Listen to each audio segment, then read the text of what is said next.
നിങ്ങളുടെ ഈ കാണിക്കുന്ന പരിപാടിയുടെ ഒക്കെ പ്രശ്നം എന്താണെന്നറിയാം? നിങ്ങൾക്ക് ഇവിടെ ഒരു കൂട്ടില്ലാത്തതുകൊണ്ടാ. അതുകൊണ്ട് എന്റെ മോനെ ഞാൻ ഇവിടെ കൊണ്ട് നിർത്താം. എന്റെ പൊന്നെ, ആ ചെകുത്താൻ ഇവിടെ കൊണ്ട് നിർത്തല്ലേ. ഒരാഴ്ച നീ ഇവിടെ കൊണ്ട് നിർത്തിയുള്ളൂ.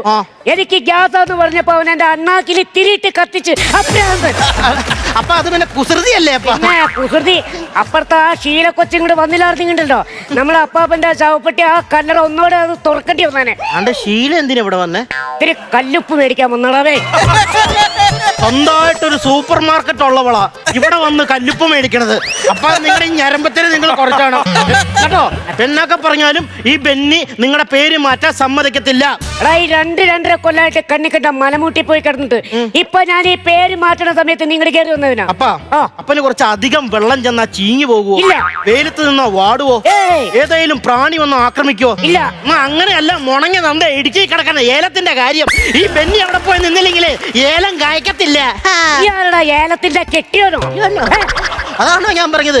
പെണ്ണി ഉള്ളിടത്തോളം കാലം പേര് മാറ്റാൻ സമ്മതിക്കത്തില്ല. എടാ, എന്റെ സ്വന്തം പേര് മാറ്റാണ് നിനക്ക് എന്നെ എത്ര കുഴപ്പം? അപ്പൊ എന്റെ പേരെന്നാ? ബെന്നി ചാക്കോ. ഈ ചാക്കോ ആരാന്ന് ചോദിക്കുമ്പോ ഞാൻ എന്നാ പറയും? നിന്റെ അപ്പനാന്ന് പറയണം. അപ്പനാന്ന് പറയൂലോ.